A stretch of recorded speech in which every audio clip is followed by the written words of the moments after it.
All right, this is the SIG release meetings for May 22nd, 2023. So the agenda items. You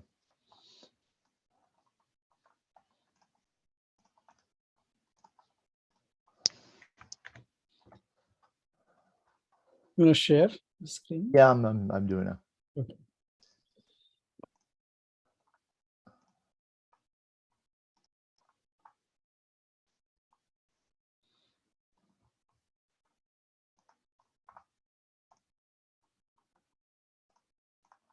Okay. Do you guys see my screen? Yeah. Good? Okay, cool. So I guess we'll go to the sprint status after, right? Yeah, we need to go through the board. Okay. Let's So do that later. I put the link in the chat. We'll do that later. I'm guessing the code scanning and things are from Rado. Yes, I think so. Okay, go ahead, Rado.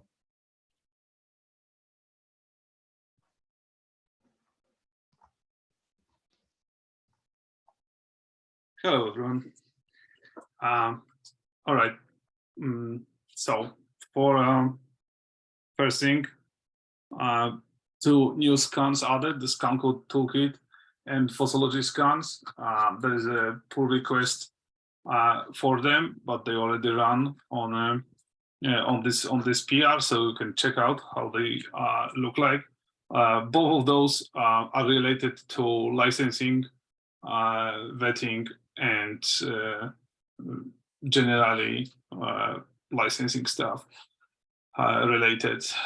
The lichen scan, this is a scan that scans the already compiled binary to show the linked dependencies. Okay, so here if you scan down, scroll down,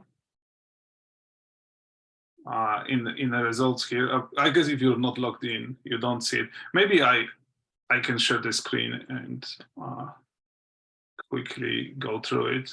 Yeah, go ahead and share. Let me get out. All right. Oh, let's see if that will work.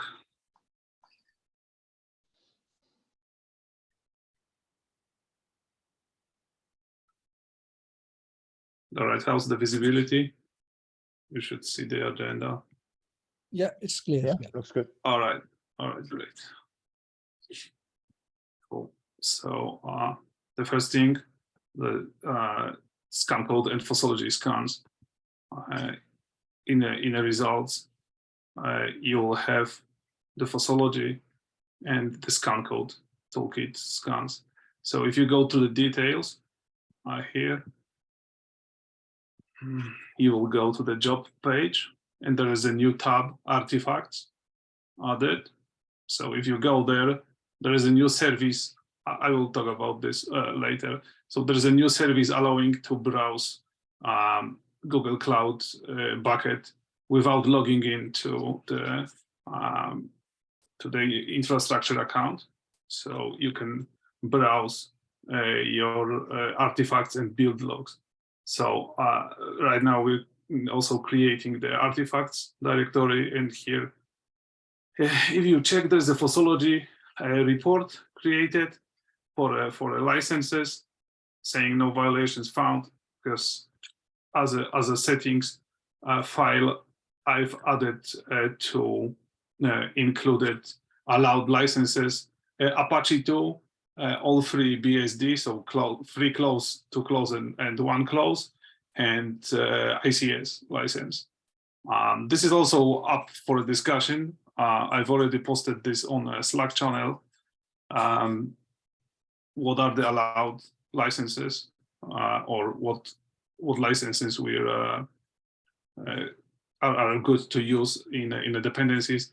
I guess all those I've mentioned are compatible, and they are very frequently used together in various other projects, which main license is Apache 2, like we have here in Nefio, but I'm not really a specialist from this.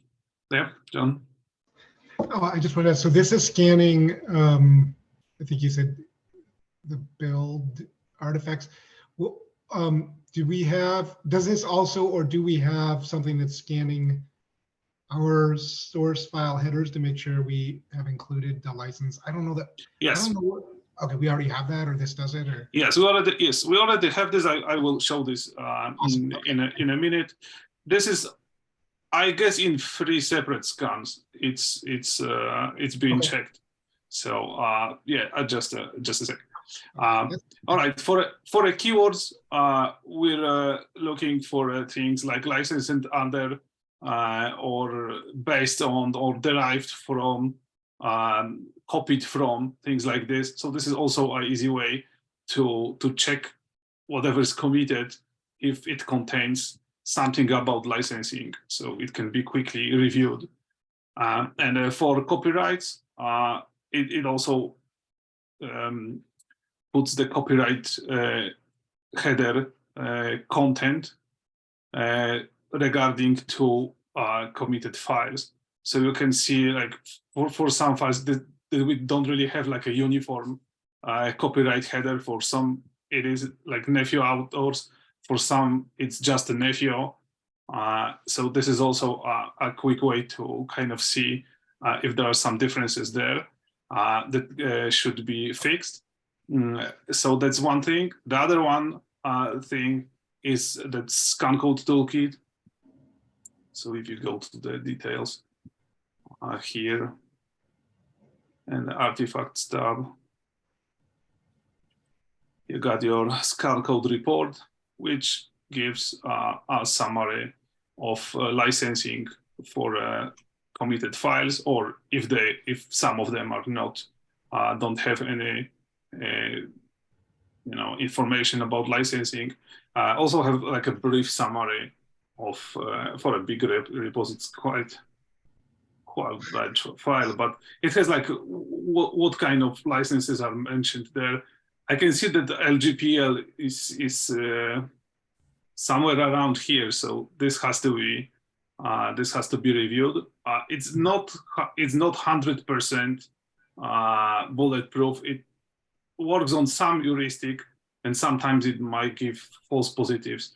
For example, if LGPL license is just mentioned somewhere, it can trigger the result, the false result. But it's better to be on a safe side.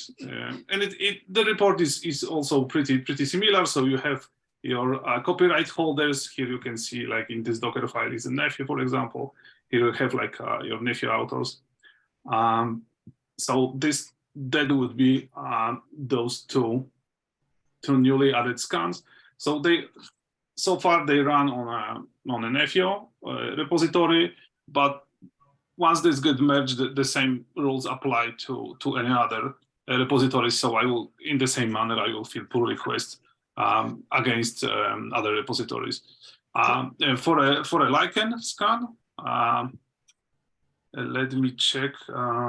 Rado, yep. Right now, these are scanning and checking, but they're non-blocking. Is that correct? Yeah. So you can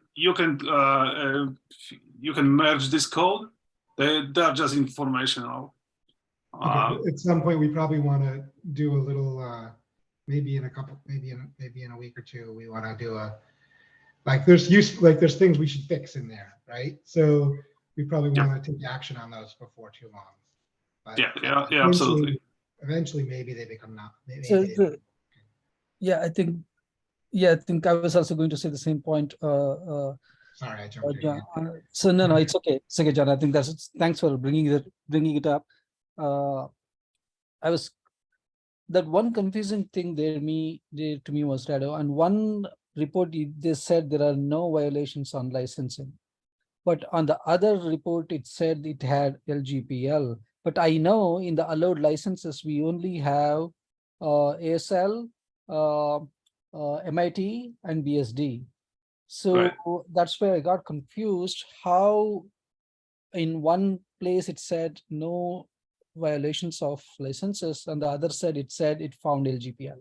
Yeah, as I was saying, it's not 100% reliable. Sometimes even if you have in a README mention of LGPL license, it can trigger the scan that it contains LGPL code. So you just have to go through the file that's mentioned there and just, I guess, visually check if it doesn't contain like a preamble of LGPL or something. So it's that's why, by the way, that's why there are two scans, different scans doing basically the same. So we have like a double check if we're on a good side.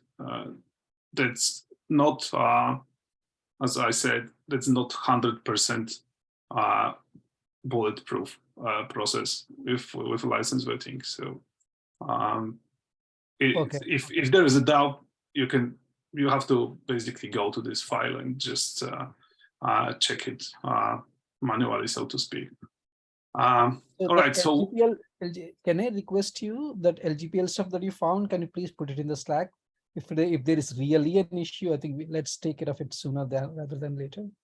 Yeah, absolutely. I will put this in SIG release chat. That's the thing. Let me Because I was find this. thinking, my only concern is if there's a huge dependency on some LGPL code, then probably we have to find an alternative. Yeah. If we see them, we have to get rid of it. Yeah. So here in nephew.spellcheck YAML, it says LGPL 2.1. That's okay. So that's evidently a false positive. I will copy this report. That's also a good. It's actually good that it came up now. So we kind of see that it's not 100%. Got it. Yeah. You might be able to remove that from the spell check entries if it's not like that. Might have just come in as a default from the spell check container. Like you might be able to just remove that line and just get rid of the false positive too. Since we don't, theoretically, we shouldn't be talking about the LPGL particularly in our code. All right, cool. So the next thing I was gonna say, that's the lichen test. That's pretty nifty project. So what it does, it scans the binary for linked dependencies and checks the licenses of these dependencies. So sometimes in a code you can have including some library, but it's not actually used and it's not in binary, right? So that's the third test of the third stage kind of license vetting that we have here.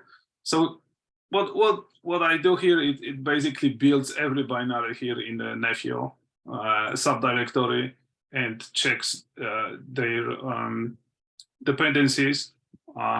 What's the license? So it's using a few steps to do it. It contains the it's called licensee, but with two E's, like C something. Component. It doesn't use the GitHub API, so to check the repository content for license. So that's good. We're not gonna get throttled on by doing requests to GitHub API. And there's also the list of allowed licenses. And the way this scan works, so if there's a license in one of the dependencies that's actually not on a list of allowed licenses, it exits with exit code 1, so it will actually break the pipeline, so it will have to be fixed. So that's kind of like a final stage to like a sieve to rule out any problems with licensing. So I just went manually through few of those. I just ran them manually on these repositories, and from what I gathered, it's mostly Apache and BSD, and there's like maybe 3 components that are IST licenses. So we're looking good on this as far as I've checked. So the new services, one I've already mentioned, is this GCS browser. So Nephew by default doesn't have any mechanism to browse or basically interact with artifacts produced in the builds. So this is like an external application done by a Kubernetes team. So it allows you to see the bucket content without logging into the account of your Google Cloud where Prow lives. So this will allow people to check the content of this bucket is public. There's nothing there's nothing secret there. There's just text files containing logs from these builds, but you can also use in your builds the variable artifacts with capital letters, and this is a location of directory where you can store your artifacts there. So just for a future reference. So this is external service. It's I've set it up on a VM, not in our Kubernetes. So in case our Prow infrastructure goes down for some reason, it still be up. For example, to see the logs, maybe to see if any of you broke something, just in case. That's one service. Another service is a standalone Fossology server. So for people not familiar with the Fossology, that's I guess Linux Foundation backed project, which contains a few different scans to do exactly what the previous scans I've shown you are doing. This is just like a GUI for it, and contains few more components. So that's the licensing part. You can check like what file has what license, or if it doesn't have at all, and you have to kind of like fix it or something. It contains also checks for like export, some export restrictions, like for cryptography stuff. Generally, there's a lot of it. After the call, I will unicast you the login details for this service. So what you do is you add your repository URL to run the scan on it. Wait around 15 minutes until all this stuff just finishes, and you can just go and browse the results here. Maybe in more pleasant way than in logs from a Google Cloud bucket. And this is also on a separate VM. We'll see if it will be useful. If not, I guess it can be safely deleted. But it's also a good way to see what's going on in your code base. It can also generate things that are recently kind of on a big interest, so like SPDX stuff or Readme OSS. So that's the thing that contains all the licensing that's used in the project and stuff like this. All right, what's the next thing? For 3.5GC build this morning, I've enabled creation of the latest tag for every upload that's created from every commit build. So it will help the team to use it in some dependencies. So far we haven't used the latest tag for any repo. I guess Vim was using it for some components, for some separate builds, as far as I know. But we have so far we got two kinds of tags. One is build ID from Prow, and the other one will be created if you create the release, creates the tag, and this tag will be used as a tag for the image. Right, Tal?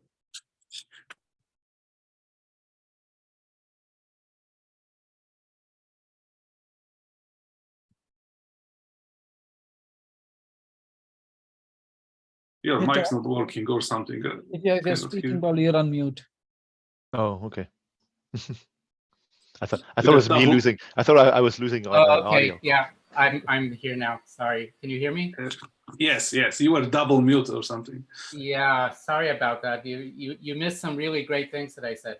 But anyway, I'm posting a link here to my pull request which builds the free 5GC images. So maybe you can look at how I did it in the make file. I know that we should probably have a unified way for doing all this. I think everybody is doing it a little bit different. Right now, to build the operator images, it hasn't been super great. I know that actually we made a mistake and committed in the make file for the operators. We're actually defaulting to Denise's personal Docker Hub user. So yeah, you can see that I'm actually tagging both so there are two tags, right? There's, in this case, the tag numbers matches the free5gc version because I'm trying to follow what we've been using until now from the Towards 5GS project. But yeah, anyway, I hope everybody can take a look at this, give me feedback, and if it's okay, I think we should actually accept the PR. But otherwise, yeah, this is what needs to eventually be hooked up to use our Docker Hub credentials, which right now I'm just doing manually when I push. This does not have to be part of our automated deployment, right? Because we should only rebuild these images when free5gc releases a new version, right? Otherwise, we just do it once and put it in our repository, which I already did. All right, cool. I mean, it's still even if the release cycle is like once a year, once a quarter or something, it's good to have this in a CI just to keep track. And if we want, for example, like digitally sign those images or something, so that's probably would also be more convenient to run it from CI. That's exactly true. And also, you know, build it, say, with a newer version of Alpine or be able to change the OS. So there are security reasons. You're absolutely right. Why we want to rebuild it occasionally. Right. Yeah. So this can also be plugged to our build infrastructure. So yeah, I look into this in a free time. All right.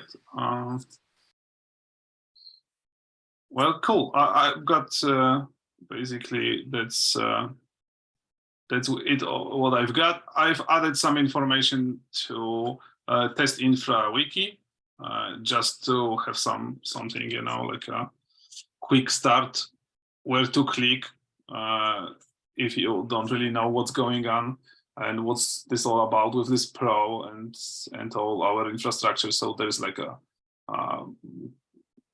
more like a README than wiki, but it's I mean, this can be extended if somebody feels creative. So that's some start, and that's about it from me for today. Bala. Thank you so much. Really appreciate everything that we've done here. One thing I wanted to ask is that latest tag that you did for the free 5GC images. Do you plan to do it for all the repos? Yeah, I can do it for all the repos. From the last meeting, from what I gathered, the BIM want to use the Docker Hub, and he was pushing to the latest tag, so we won't collide with our builds. I will check if that was the case. If it's not breaking anything, I will just discuss this with BIM. If it's not breaking anything, I will add this to rest of the repos. One note though, I know it's convenient on the other hand, but it also can create some problems because we never know what latest was the latest. So in case something happened, it's just better to have, you know, your number as a version. But it is feature that's widely used and I guess adopted. So I will add this to the rest of the repos if it doesn't collide with what Vim's doing. Yeah. Thanks. Yeah, please go ahead, John. Go ahead, John. I just wanted to say, since I don't usually come to the SIG release meetings, I haven't been in touch with everything, but this is awesome. You guys are doing a ton of work. It's really, really helpful. And I think that if you haven't already planned to present it to the TSC, it would be good to take some time. You didn't already do that, did you? I'm trying to remember what our last TSC. Yeah, Rado Not did the a yeah, really not the great- licensing thing, but last time it was more Oh, the a license. He prom. did the pro thing. He did prom. last time. Okay. Yeah. Yeah, I mean, yeah, maybe like we should keep them informed because this is like license, you know, all these things are important, and like let's make sure that, you know, this thing has visibility, really is what it is, because it's a lot of work and important work, and it's easy for people to just take it for granted, and you know, we want to make sure that the TSC sees it. So that's all. But it sounds like, yeah, I remember now last time we did that, you did that, and then as you go to the licensing thing, maybe not this next TSC, but just probably, I guess it'll come out in the SIG updates. I just want to make sure that there's visibility for the SIG. Yeah, I don't think we full presentation for the TSC, but I think that definitely the next TSC mention, when we talk what SIG release is doing, we'll definitely update them. Yeah, we have been providing the updates, but I think mostly John's point is mostly a presentation of what Rado did here. The same kind of presentation in that forum as well. Yeah, I think that will be useful. So just in case people are curious, so I'm managing the TSC. They asked me to manage the tech overviews, I'm calling them, for the TSC. Coming up, not in this TSC meeting, but the one after that is a security-related presentation. So I think they'll definitely interest people in this SIG. So talking about how to harden various aspects of Kubernetes. So yeah, keep your eyes peeled for that one. Yeah, thanks. Yeah. So I guess go ahead, Bala. You're next. Yeah, I mean, is it okay for you to share the board? I just wanted to make sure that I put the link in the chat. Or Rado, you can go ahead. Well, you can go ahead and share it too, Bala. You It's a can, little yeah, easier for you. It's easier for you to navigate, right? yeah, you can share it. It will be more convenient, I guess. Yeah. Meanwhile, I have a quick question for Rado. Rado, is now the repo for test infra fixed such that it requires 2 LGTMs rather than 1? Yeah, I haven't had time to look into this. There is a plugin where you can define more granularly, like what kind of approvals and how many it needs. I will definitely look into this. But it's the same thing for because others, right? The other ones what's- actually have the same requirements, other repos. Is it not the same? Yeah, I guess that's a good idea. So what's the deal here? Maybe not everybody's on this topic. So what actually Vish was found out is when you're reviewing a pull request, for example, there's no good way of knowing if somebody else is on it. So the case was we were both on the same pull request. I've just merged it kind of, you know, in the middle of Vish doing the review of it, which can be understandably annoying. So we're just thinking about a good way of preventing this. There are some mechanisms in Prow. I'm not sure how elastic they are when it comes to what we need in our infrastructure. So as I said, I didn't have time to look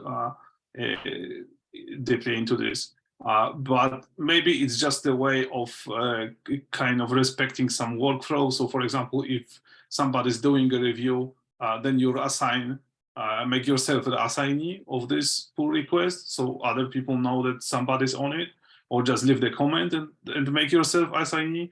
That's up for discussion. But I will definitely look into this, so we'll not wasting time to people looking at the same thing in the same time. Thank you. Yeah, thanks, Rado. Yeah, this one is going to be quick, and I just want to make sure that from this SIG we are making progress on the. That today is, in theory, the last code freeze day, I would say, but even that probably for the release activities it can go on. I just wanted to make sure we go through the board and we update it properly. I have a feeling that this one is done. The create Nephew Docker registries and make sure builds pushing items to them. I think that Yeah. is done. Okay. That one is on Aravind. Yeah, but I think that you did this, right? Actually, Yeah, that's done. Mhm. okay, that is done, right? So I'm gonna change this one. But anyway, what happened? Oh, why did it do this? It's if you press the assignee icon, it filters by assignee. Okay. Yeah, I just wanted to change it, but anyway, it did. But I'll change the assignee later. Okay, cool. That one is done. That's And done, This one yeah. is done too now. Include OSS license fitting tool that supports Go. That one is done. And this one is done too, in my view. Wim, please speak. I think we had this. We merged this PR from Istvan. It's back enabled, yeah. It's back Yeah. enabled. We disabled it because of the Go mod, but now it's back on. So I think Yeah, it's back okay. on because of the PR from Istvan. So Nephew set up Nephew cloud as test environment. Wish Rado, do we have Victor? So where do we stand? I think we are done on that one. Please correct me if that item is not. If my understanding is not correct. I mean, when it comes to the infrastructure itself, so spinning up the instance and deploying whatever we want on it, that's done. But as for the rest of these points here, I guess Victor would be a good person to ask. I'm not sure. I haven't synchronized with him in a while, so I guess we will have to ask Victor. Okay. So the VM itself is done, but other IP address and VLAN and stuff. So Vish, do you have any information? Did you get a chance to speak to Victor on this one? I think there's a PR by Victor where he's actually trying to bring up, he creates a base cluster, right? And whatever Rado had done about like 4 weeks back, is modifying that to just bring a base cluster and be able to do all the other things that Wim has been talking about, Wim and Victor have been talking about, which means deploying all the packages and all that stuff. I forget the name of the PR. I think it is in progress, I guess, at this point of time. It is PR number 46. That's probably the only one that's dangling on a test infra repo. I think it's Okay. 44 or 46. So let me. But not sure about the VLAN and all the other stuff. But I know it is all going to be covered as part of that deploying that packages and all the stuff. I believe that will be. Okay. So what you guys are seeing, you guys are seeing my Chrome, right? Just want to make sure. Yeah. Okay. I'm just making myself a note, ping Victor. So I'll leave it in progress for now, and then we'll ping with him on that. So build pipelines, I know this is done. Yes. That's done, yeah. That one is done. Set up testbed for management and edge clusters. I think this one is, according to me, maybe done. I think we will be able to create clusters, right? Yeah, that's also covered in what we have so far. Yeah, I in think the it's test also infra into yeah. end-to-end, yeah.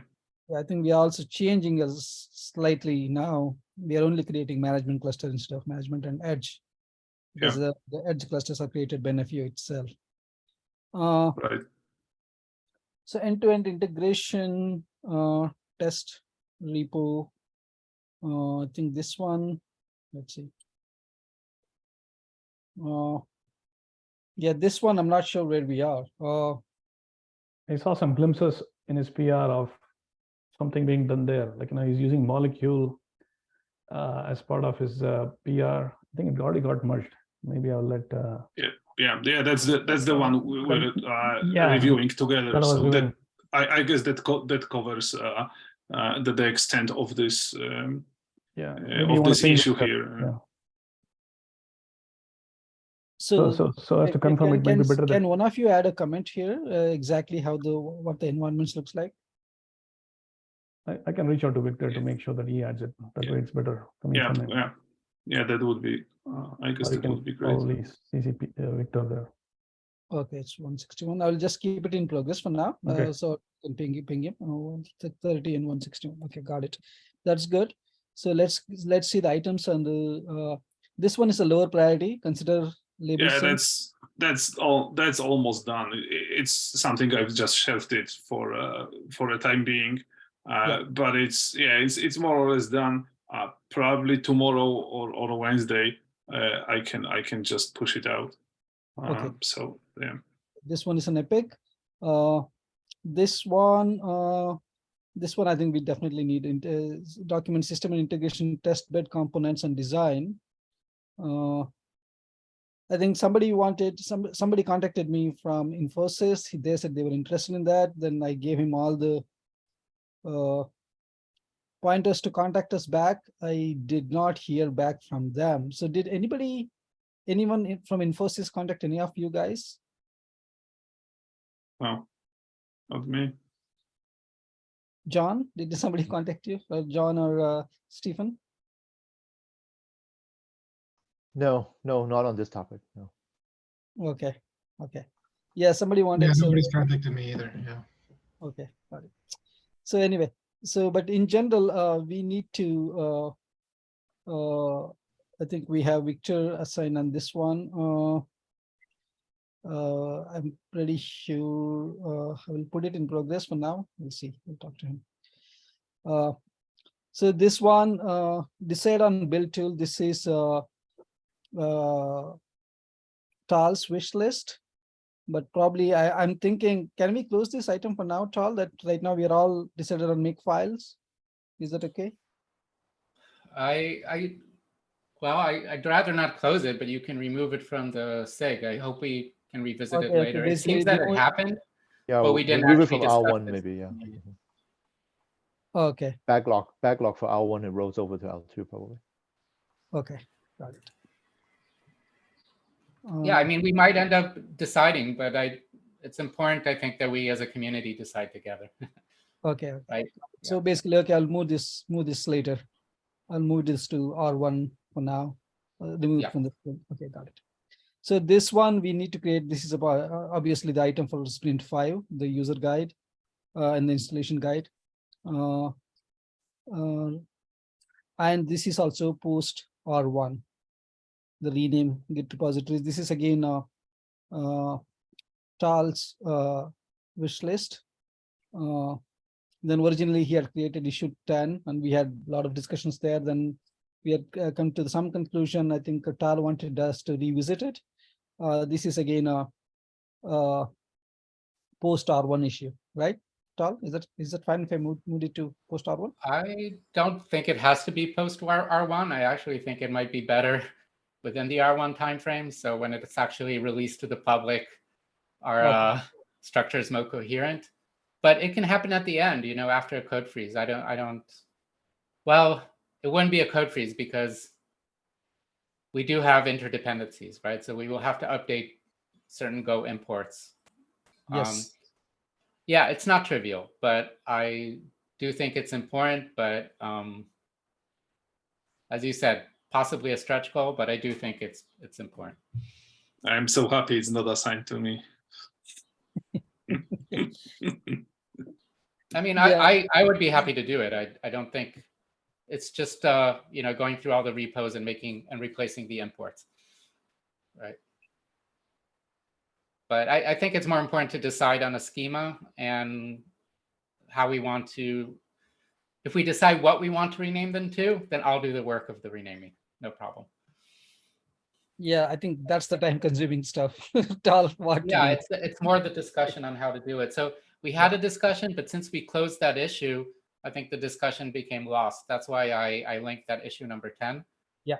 So so the conversation was kind of cut short. I don't think we should have closed that issue, but it was closed. So was the discussion happening on that issue? on that issue actually as a comment? That Yeah, issue is not, it's not closed. It's open. We never resolved it. We just, I Oh, I saw it closed. I think somebody reopened it. don't think so. yeah, it's number 10. I don't think you're seeing the tab. Are you seeing that number 10 I opened? Is it open in a It different did tab? move to done, it looked like. Yeah. Wait, but Okay, I remember seeing it closed at some point. it's marked as But done. what is Closed. what is the main issue that we should refactor? Yeah, we need to, I think, rename our Git repositories. They're just very poorly named. So we discussed. And which ones?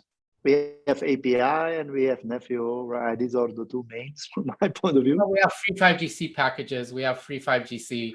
Okay, the packages one, I agree. I mean, there we have to do some work, but for that you don't even have to do importing, right? So it's just packages. So it's. I think the packages need some rework, but I think we need a bit of discussion on that probably because. Exactly.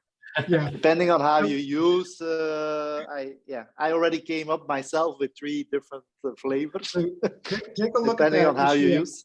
Yeah, I went through all the repos we had at the time and sort of gave my opinion on each one. And then there's some additional discussion, like should we use catalog or blueprints or packages?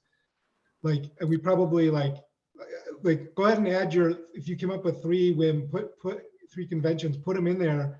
Here's what I'm using now. Like, because I think there's like, we're learning, right? So let's take what we've learned. And try, yeah. See, I see my current view, John, is flat. It's just packages, and how people use them is and what you probably need then is a UI, is some, let's say, yeah, I'll put it in the thing, but in the issue, but high level, I think it's better to have a flat list and then to have one hierarchy on top that imports one of the flat lists. Okay, yeah, well, let's see what it is. But exactly. okay, well, let's discuss. Yeah. There's But other ideas too, right? Like one of the things we should eventually have, and this is, and we have a little bit of time. So like take our cluster packages. So the thinking I have is, right, we're going to have, you and I were talking on Slack earlier, like this idea of there'll be a resource sitting in there that identifies this as a Nephew cluster provisioning package. It could have a bunch of other resources associated with CAPI kind, with KCC, with Crossplay, with whatever the provider is. But there'll be this one resource that's sort of like the stuff that we want people to be able to affect, as well as advertising, hey, that's what's in this package. Then, he disagrees. He disagrees. Yeah. So the interesting thing is, like, we're going to end up with a number of those, right? Like, oh, this package contains a UPF. Oh, this package implements an SMF. So when we register a package, we really want a controller to go through and index all of those and figure out what they are, and then present some sort of UI or some sort of navigable, discoverable interface back through CLIs or UIs or whatever to the user, so they can, so when we go into the UI and we say we're creating a topology, we need a UPF, I can see there's 6 different UPF packages I can pick from, right? Yeah. So that's the sort of thing I'd love to see in our, end. Exactly. No, I agree with you on that, John. So that's why I'm more of a flat list, and then with the way that you can get them or retrieve them somehow. That's kind of a little bit my sense. Cool.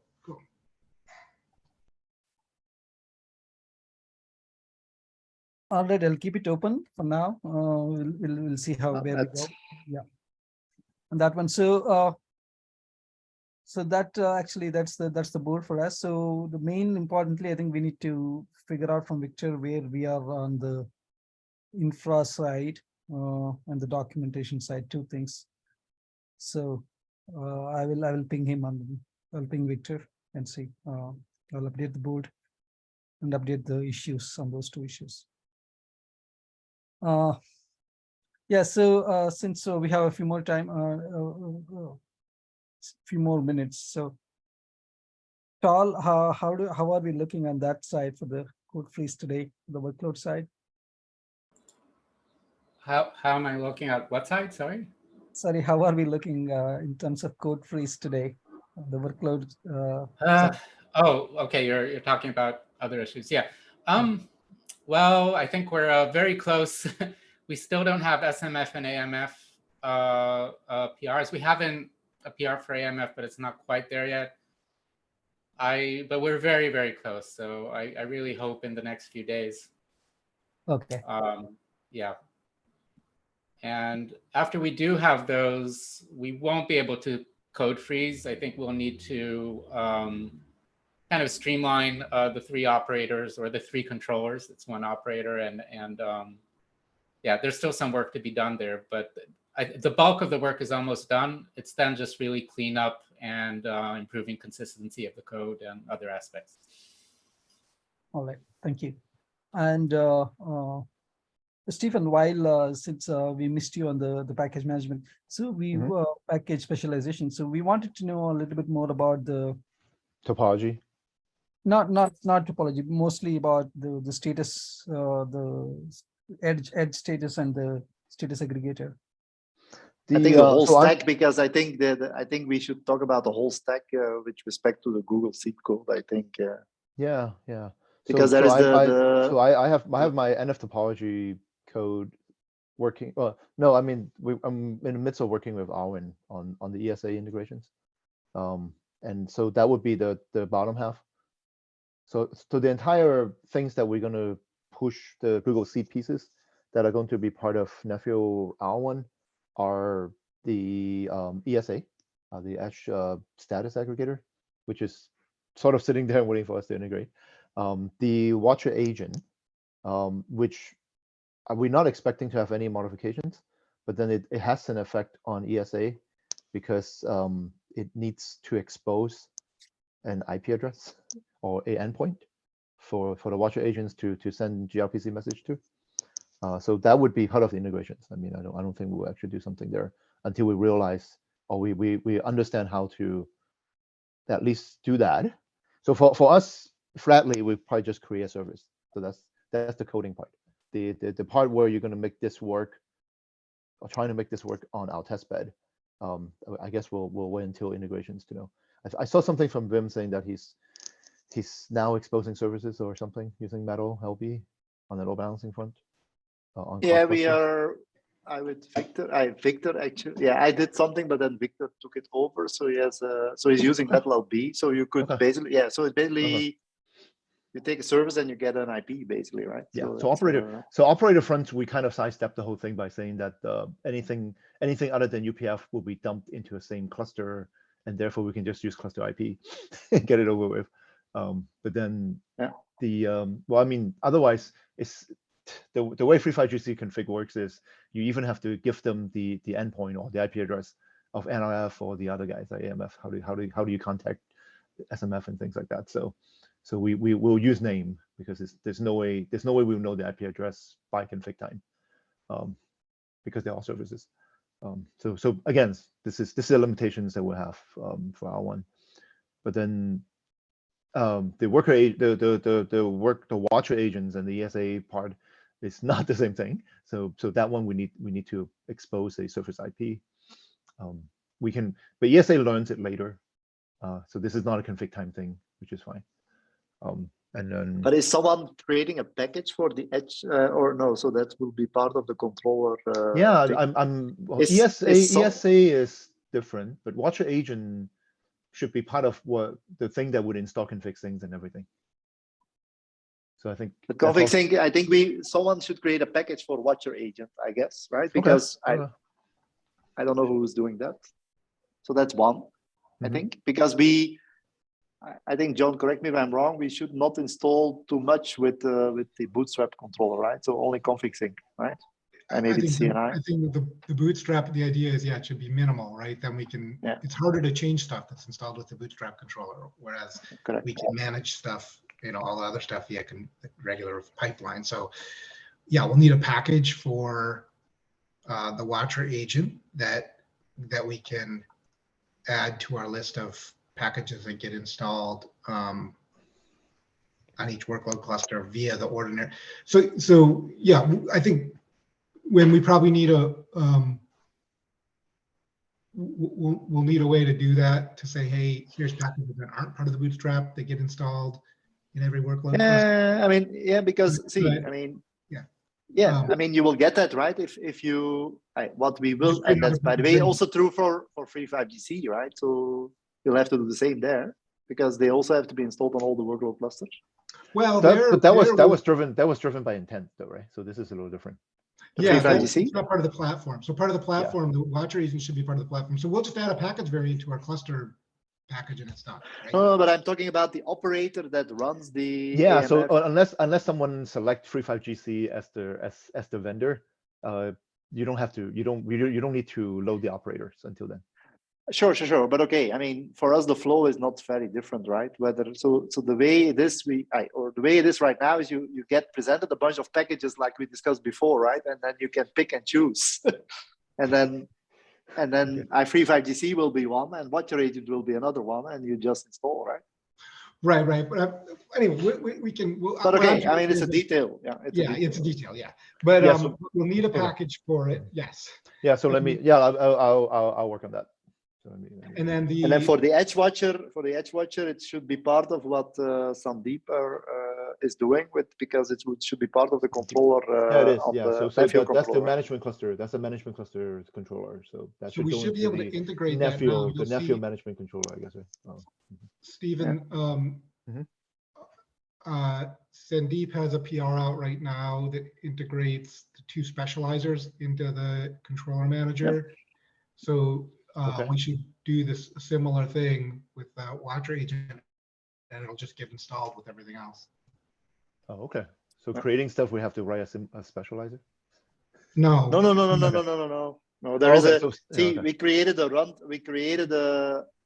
something that controller manager that starts a bunch of controllers and reconcilers, and you should be integrated in that. So as such, as one operator, it's basically similar. I don't know exactly how you did it for AMF, SMF, and UPF, but Sandeep created a framework on which you can basically install a bunch of reconcilers from various sources. So we run Bootstrap token. So we have a bunch of reconcilers. The specializers are in there, and the Edge Watcher should also go in there. So wait. So the Edge Watcher reconciler. Oh, you mean integrating the whole thing into that management controller? Oh, it's a management controller just there to create controllers. It creates controllers. It's an operator. In essence, it's an operator that has a reconciler interface to start them up. Basically, that's all it is. Okay. So it's still a separate operator running, right? It's not like we integrate all the controllers into a single operator binary, right? Well, no, that's what it does. Yeah, we do. We do that. Binary and runs multiple reconcilers in the same binary. Interesting. Okay. That's like how Kubernetes does it. If you look at Kubernetes, any Kubernetes installation, the manager, like they've got a controller manager. It's got 50 or 60 different reconcilers in it, right? It's because every one of those resources has reconcilers, and they all run in there. And we would put the NF topology one in there. That's what I'm guessing. NF topology is outside of that scope, right? It can be if you want, but there's no reason for it to be. Like, there's no reason why not to just put them all in one binary and let it do the thing. Like, what's the point of having multiple binaries? It's just linking. It's like literally you create a file that links in all of your stuff, and you implement the interface that Wim put together, and like it's done. Okay, that's an interesting integration. So we can totally typical. Okay. Right? Yeah. Okay. So basically, but anyway, going back to Bala's questions. So the ESA takes half of NF deploy controller from Google Seed. Actually, the bigger half, to be honest. And so the second half, which is the hydration half, is pretty much going to be rewritten to the NF topology. I would say the pre-deployment part of the NF topology would basically take on the same role, but then everything's kind of offload to the PBS controller anyway. And then the second half, which is exposing something to trigger ESA to start monitoring is also, rewritten. So this is basically a new controller by itself. Okay, so so do you think we have just from the timeline perspective, we have this sprint this week and next So week? I have a so I'm going to do integration with Arwen on ESA and the post deployment half of NF topology. We'll expose. I mean, we'll have to see what the specialized things, but then we'll expose the PL and then we'll iterate based on what the Nephew architecture is. The top half is actually the simpler, if you will, the pre-deployment half, which is just creating PVS, and also actually have to. Oh, actually, that reminds me, we only have a minute left. I guess I'll contact him separately, but I guess the SMF the SMF after all UPF thing, in terms of, because I think you said you want all the package conditions to be funneled through a single controller. All the package conditions. Yeah, so because I was thinking of using package conditions to gate the SMF from being deployed until all the UPFs are deployed. If you follow my strategy, it will never get through unless all the conditions are resolved. So because you are depending on the specializer to do so. Okay, So but the then idea someone will have to put those things into the SMF package. Right. Yeah, the specialization does that. Okay, you already done it? I'm just curious. But you wouldn't Yeah, be there able is to a- because you don't have a Yeah, topology. see, you should put in the what you should put in the package is I need an IP for a UPF, right? And From the there SMF, is one you mean, annotation. from SMF. Yes, because you have the topology, right? So you know how many UPFs you need and how many SMFs you need. So in the SMF package, you put an IP allocation with a query annotation that basically says, I need an IP, I need this IP for this UPF. If you do so, the IPAM specializer will query that IP, and if it's not available, it will wait. So it will set condition false, and if it's put there, it will continue. If it's available, it will continue. Okay, that's fine. And then I mean, it's just, and then the piece yeah. which the piece that where we still have the open point is the peer part. So how to put it back into the thing. So that's the only piece that is open. Right. But the query and stuff like that is all there. Yeah, but then I basically give you the peer of the SMF side by telling you that this set of UPFs are the one that you're actually waiting for. But you don't know the IP, right? I don't know the IP, but then you can also read well, I guess it's a little too much. But then in theory, you can also read the conditions to know who are their peers on that SMF. Because it's only but I relevant need for to SMF. I need to give it back to you in a way that the SMF understands, right? That's the problem. So yeah, that's the operator side. So yeah. Yeah, okay. I mean, but we have to, all the pieces need to come together, right? Yeah. So we'll talk about it later. But yeah. Yeah, that's the part that is open, is how the SMF gets it. Yeah. Okay. The rest is for there. Paolo's questions, I hope to get the PLL for at least the post deployment part. I have a meeting with Ronak tonight, so let's say tomorrow. And then the other part is being coded, but then unit tests and things. So probably take another couple days. Okay, thanks. So I think we are in a position, I think we should be starting putting things together this week and start integration testing. Yeah. This is the week. I think, John, you'll be giving us the Porch build, right? For that one? The Porch build is already there and it's already built and pushed. There was a release done. Oh, awesome. Now, that said, there are bugs. So Wim and I were late last week where, he was building out the packages. We were trying to get it to work and I ran into all kinds of little issues. Nothing that's a utter showstopper at this point, but my plan this week is to work on resolving some of those bugs. So we will probably have our own private build of Porch for a little while. But for now, version 18 is working well enough that it limps along. Thanks, Jim. Yeah. I also wanted to say you know, everybody's got their own style, but from a sort of trying to keep things moving point of view, it's really helpful to get PRs out earlier than later and let people start getting eyes on them and make sure that there aren't things that can be resolved along the way. If we wait till the end and we get a giant PR, it's really hard to review. So breaking things into small bits that can be reviewed a little bit at a time is super helpful. Even if you can't do that, like try and do your commits within the PR. So like when I did the PV stuff for the porch, I started with, here's the API, it's in a commit. Then here's the generated code, it's in a commit.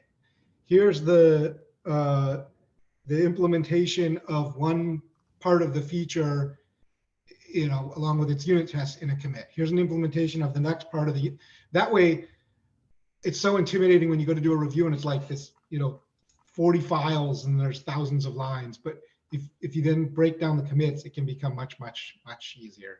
So I would just ask that, since we're getting really tight on time here and there's still some big chunks left, I think that we're going to need to review.